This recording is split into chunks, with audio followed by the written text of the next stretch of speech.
I'll probably be busy that day. I won't go. After that day, I would no longer be Nathaniel's mate. But I couldn't bring myself to say those words. Hearing this, Nathaniel's brows furrowed immediately. What are you throwing a tantrum about now? His voice was full of impatience. Because I've been spending more time with Sophia lately? Amelia, I warned you on the first day of our marriage. Don't fantasize about things that don't belong to you. And put away that pathetic victim act. It only disgusts me. I was simply preparing to disappear completely from his world after the contract expired, to never be an eyesore again. Yet he thought I was protesting his kindness towards Sophia in this way. I opened my mouth but ultimately said nothing. Nathaniel's phone rang. He glanced at the caller ID, and his expression instantly softened. A tenderness he had never shown me. Sophia's crying came through the receiver. Nathaniel asked nervously and gently, "Sophia? What's wrong? Don't cry, take your time." Sophia on the other end seemed to be saying something intermittently. Nathaniel kept comforting her. "Don't be afraid. I'm here. Where are you now?" "Okay, I'll be right there." He hung up and didn't even glance at me still kneeling on the floor. He grabbed his car keys and rushed outside. He moved so urgently that his shoulder slammed hard into me. I was already off balance, and this powerful impact sent my body stumbling backward uncontrollably. My forehead struck hard against the sharp corner of the door frame. Searing pain exploded from my temple, and stars burst before my eyes.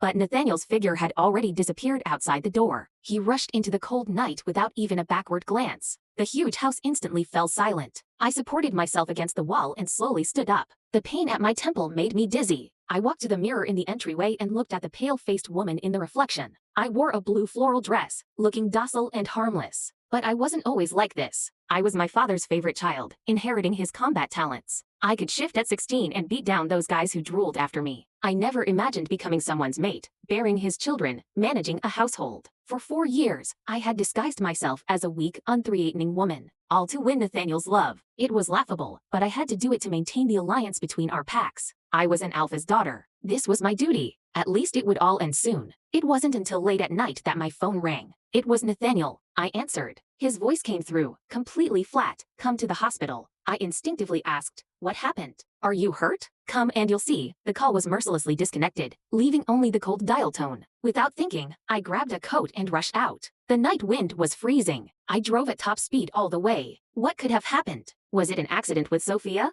Or was it him? I arrived at the hospital as fast as I could. From a distance, I immediately saw Nathaniel in the hospital room, holding the crying Sophia and comforting her. They were embracing tightly. The scene felt so ironic, as if I, who had rushed here, was the third party. The air in the corridor felt especially cold because of the disinfectant smell. I stood there, feeling like all the blood in my body had been frozen by this chill. I watched the two people embracing tightly in the distance. Nathaniel lowered his head,